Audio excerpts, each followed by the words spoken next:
Good afternoon all of you. हम लोग पिछला क्लास में जो पढ़ाई किए थे वो पेपर 6 से था और पेपर 6 में क्या है, रिसर्च मेथड्स इन साइकोलॉजी। क्या है? रिसर्च मेथड्स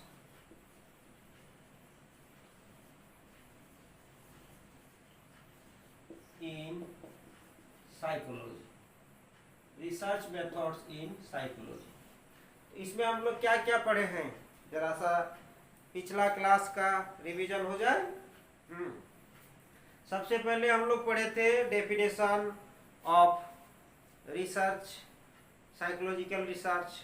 देन हम लोग पढ़े थे गोल्स ऑफ साइकोलॉजिकल रिसर्च। क्या था goals of psychological research? Goals of psychological research था।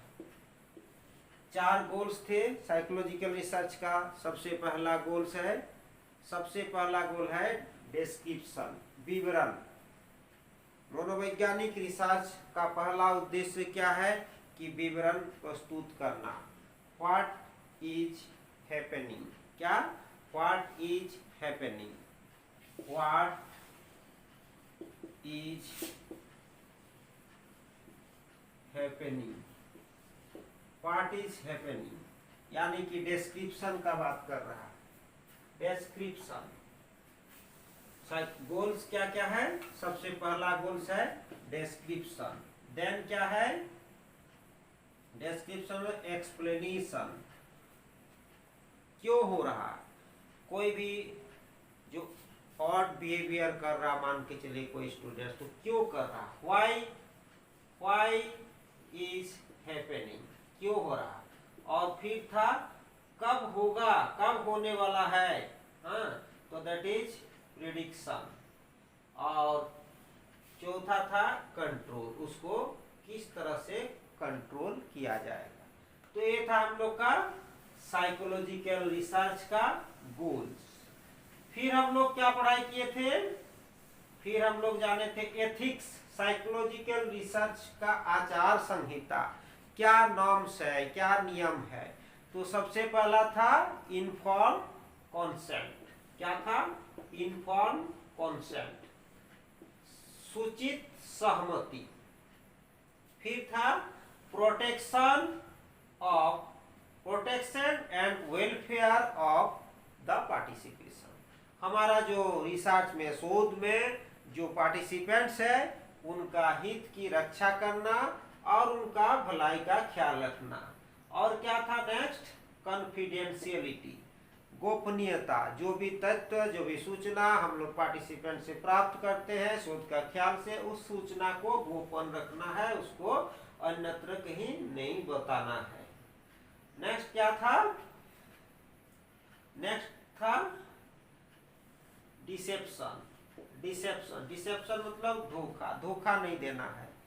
जिससे सूचना हम लोग ले रहे हैं, जिस पार्टिसिपेंट से सूचना ले रहे हैं, उनको हमको बताना है। अगर कई बहुत सारा ऐसा परिस्थिति आता है जहां हम लोग बताने में असम, बताने से डेटा सही नहीं आएगा, वहां अगर हम लोग को डिसेप्शन देना पड़े, धोखा देना पड़े, तो उसको बाद में क्या करना पड़ेगा? डीब्रीफ करना पड़ेगा। जो भी उनके मन में सवाल रहेगा उसका जवाब। और नेक्स्ट था प्लेगरिज्म क्या है कि दूसरे का जो शोध कार्य है उसको अगर उससे कोई हम रेफरेंस लेते हैं तो उसका जरूर नाम जो है हम लोग को बताना होगा कि अमुक वैज्ञानिक ने ये शोध किया था और ये पाया था।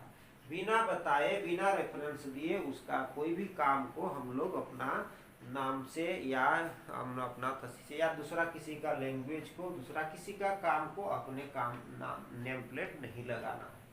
और उसी में कुछ ऐसा भी है, सेल्फ प्लेगरिज्म भी होता है। जैसे हमारा ही अपने ही काम को कई जगह पर प्रस्तुत करना है, करने से अलग अलग जगह पर, that is also self plagiarism. तो ये था एथिक्स हम लोग पढ़े थे। रिसर्च एथिक्स हो गया। नेक्स्ट हम लोग क्या पढ़ाई किए थे नेक्स्ट हम लोग पढ़ाई किए थे कि steps in research. Psychological research में मोटा मोटी 11 स्टेप्स हैं, 11 स्टेप्स हैं, उसको हम लोग किए थे। क्या क्या 11 स्टेप्स हैं? सबसे पहला स्टेप्स है फॉर्मेशन ऑफ प्रॉब्लम। सबसे पहला है कि फॉर्मेशन ऑफ प्रॉब्लम, समस्या का निर्माण करना। नेक्स्ट क्या था? Review of literature. फिर था ऑब्जेक्टिव्स। फिर चौथा में था हाइपोथेसिस। पांचवा में था मेथोडोलॉजी। छठा में था डेटा कलेक्शन, जो कि आज हम लोग बात करेंगे। पिछला क्लास में हम लोग क्या बात किए थे? Data collection tools. एक था हम लोग का क्वेश्चनेयर के बारे में हम लोग बात कर चुके थे। अब आज बात करेंगे, आज क्या बात करेंगे? इंटरव्यू के बारे में बात करेंगे। तो 7th में क्या था? Data analysis. 8 में था हाइपोथेसिस टेस्टिंग। 9 में रिजल्ट एंड डिस्कशन। 10th में क्या था? Generalisation and interpretation. और 11th था रिपोर्ट राइटिंग। सबको याद है सारा सीक्वेंस? आज हम लोग बात करते हैं डेटा कलेक्शन में interview as a data collection method. Interview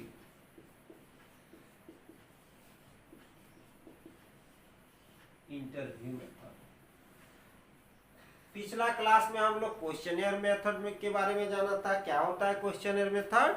कि बहुत सारा जो हमारा समस्या से संबंधित जानकारी प्राप्त करने के लिए बहुत सारा क्वेश्चंस का एक संग्रह होता है, एक लिस्ट होता है। उस लिस्ट को हम लोग पार्टिसिपेंट के पास भेजते थे, पार्टिसिपेंट्स उसको अपने पढ़ते थे, अपना आंसर करता था और फिर वो क्वेश्चनेयर हमें वापस कर देता था। तो उसका बहुत सारा ये एडवांटेज और डिसएडवांटेज हम लोग जाने थे। आज हम लोग बात करते हैं interview. What is interview? Interview में दो लोगों का होना बहुत आवश्यक है।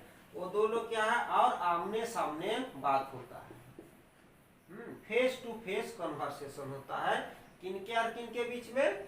इंटरव्यूई और इंटरव्यूअर। जो इंटरव्यू ले रहे हैं यानी कि साक्षात्कारकर्ता और जो साक्षात्कार दे रहे हैं, दोनों के बीच में आमने सामने की जो बातचीत होता है उसी को बोलते हैं इंटरव्यू। और किस एक पर्पसफुली बातचीत होता है। पर्पस क्या है? कि तथ्यात्मक सूचना को प्राप्त करना। तो एक डेफिनेशन भी आप लोग लिख लीजिए। Chaplin, according to Chaplin,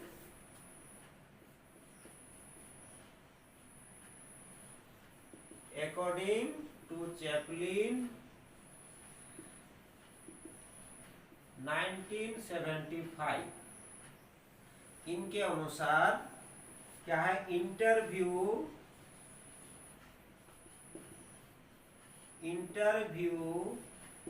is a face to face conversation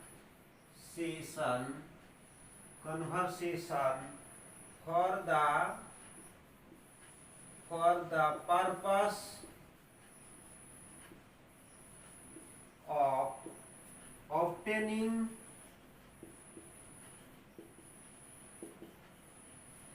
factual information।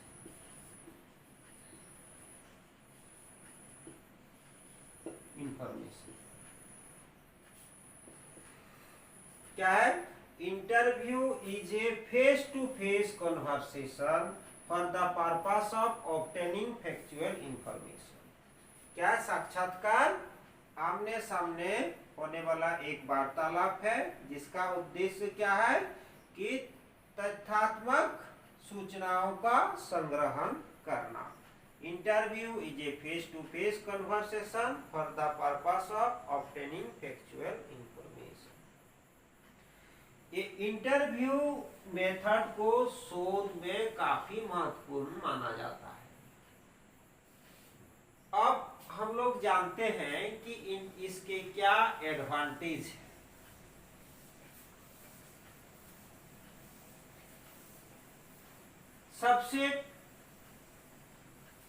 सबसे पहला एडवांटेज है अपॉर्चुनिटी टू फीडबैक। सबसे पहला पॉइंट क्या है, दिख रहा है ना, अपॉर्चुनिटी टू फीडबैक। क्वेश्चनर में क्या था, आपने क्वेश्चनर को उसको सेंड हम लोग कर दिए, उसने पढ़ा, क्या समझा नहीं समझा हमें नहीं पता चल पाया। हो सकता है 100 क्वेश्चन है, उसमें वो 70 क्वेश्चन का आंसर लगाया, 30 क्वेश्चन छोड़ दिया, ऐसे ही आपके पास भेज दिया। ये भी हो सकता है 10 क्वेश्चन छोड़ दिया, उसे समझ में नहीं आया, आंसर कर दे। ये तमाम चीज हम लोग क्वेश्चनियर मेथड में नहीं समझ पाते।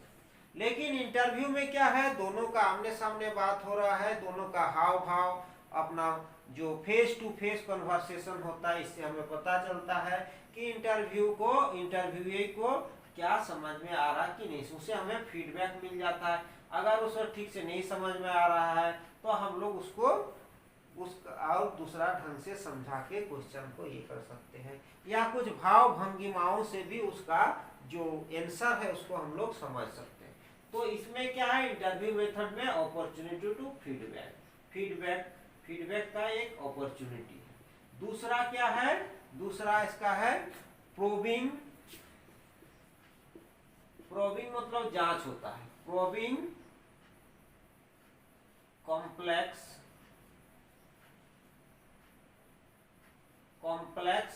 आंसर। जो कुछ इसका मतलब जांच होता है, जो भी कॉम्प्लेक्स आंसर उसने दिया उसका हम लोग जांच कर सकते हैं, दोबारा उसका पूछताछ करके समझ सकते हैं। तीसरा है कंप्लीट क्वेश्चनियर। कंप्लीट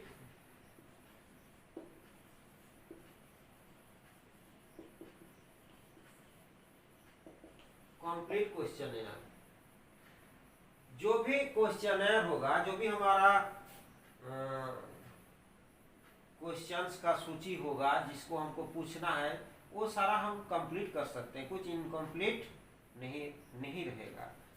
चौथा क्या है, विजुअल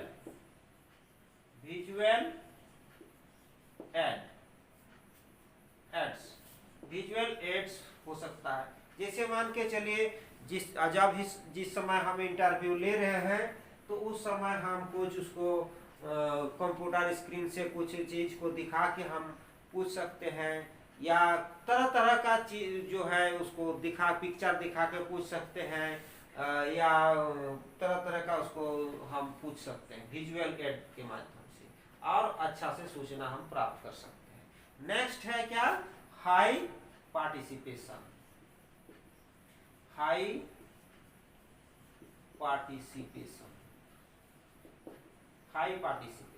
क्या है, उच्च पार्टिसिपेशन। तो जितना इंटरव्यू में अच्छा तरह से पार्टिसिपेट कर सकता उतना क्वेश्चनियर मेथड में या दूसरा मेथड में नहीं हो सकता। तो ये था आपका एडवांटेज, सब नोट कर चुके हैं आप लोग। एग्जाम में हो सकता है आपको ऐसा क्वेश्चन आ जाए कि इंटरव्यू मेथड के गुण और दोषों का विवेचना करें, तो आपको दोनों चीज लिखना है। अब हम बात करते हैं डिसएडवांटेज। क्या, डिसएडवांटेज कुछ दोष भी हैं। क्या है, जैसे लिमिटेड रेंज। उसमें क्या था, क्वेश्चनियर में क्या था, रेंज उसका विस्तार था। हम एक जगह बैठ के देश का चाहे विदेश का कोना कोना तक हम मेल के जरिए में, डाक के जरिए में हम अपना क्वेश्चनियर को भेज के उसका सूचना संग्रह कर सकते हैं। बट हमारा इंटरव्यू मेथड में लिमिटेशन है।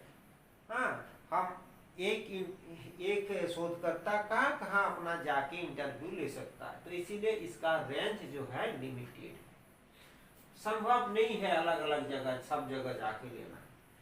दूसरा क्या है,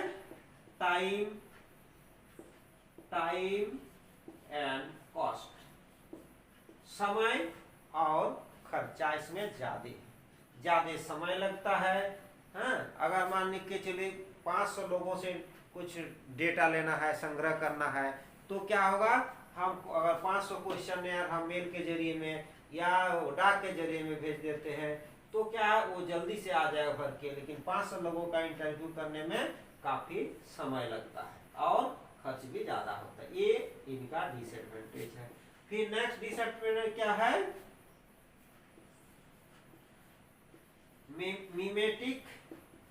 मिमेटिक टेंडेंसी। मिमेटिक टेंडेंसी मतलब अनुकरण। ऐसा हो सकता है कई बार इंटरव्यू में इंटरव्यूई क्या करता है, जो इंटरव्यू ले रहा है उसके अकॉर्डिंगली जो जानना चाह रहा है अकॉर्डिंगली अनुसार उसको अनुकरण करके दे देता है, तो हमारा सूचना सही नहीं मिल पाता है। This is also disadvantage. और क्या है, unwilling to disclose information, certain information to interviewer।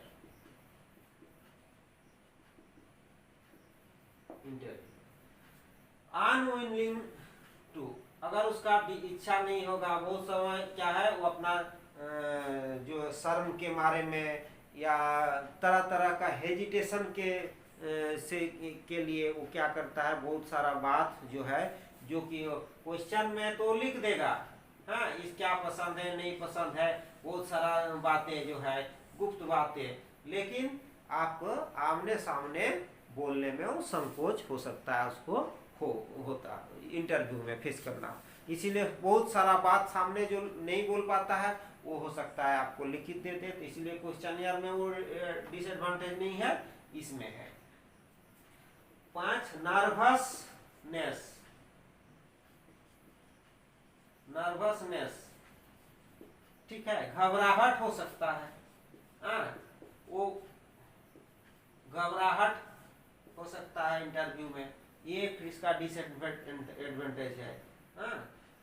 और क्या है, इमोशन में आ सकता है, इमोशन में आके सही आंसर उसका जो आंसर देगा हो सकता है वो सूचना सही नहीं हो, इमोशन में आके जो आंसर देता है, तो इमोशन में दोनों आ सकता है, इंटरव्यू भी आ सकता है, इंटरव्यूअर भी आ सकता है। तो ये और एक है डिसऑनेस्टी,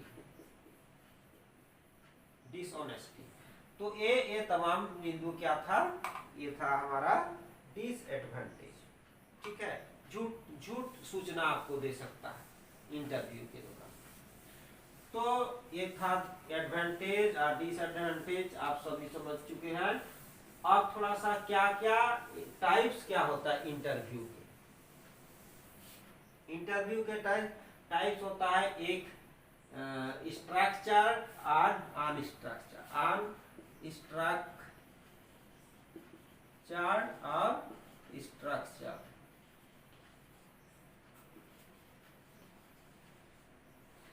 संरचित और असंरचित। तो अनस्ट्रक्चर में क्या है कि हमारा जो क्वेश्चंस होगा वो सजा के पहले से तय नहीं होते हैं, और स्ट्रक्चर में पहले से तय, इस ढंग से उसको पूछेंगे, ये सारा तय रहता है, ठीक है। अब बात करते हैं कि किस तरह से इंटरव्यू लिया जाता है। तो 3-4 इसका स्टेप्स है। पहला स्टेप तो रेपो बिल्डिंग होगा, नेक्स्ट में आपका उससे सूचना लेंगे, फिर तीसरा में क्या है उसको थैंक यू और समापन करेंगे। ये था इंटरव्यू मेथड। अब आशा करते हैं आप सभी कोई इंटरव्यू मेथड के संबंध में जान चुके हैं। अब अगर कोई क्वेश्चन आता है इंटरव्यू मेथड के बारे में आप आराम से लिख लेंगे। Thank you.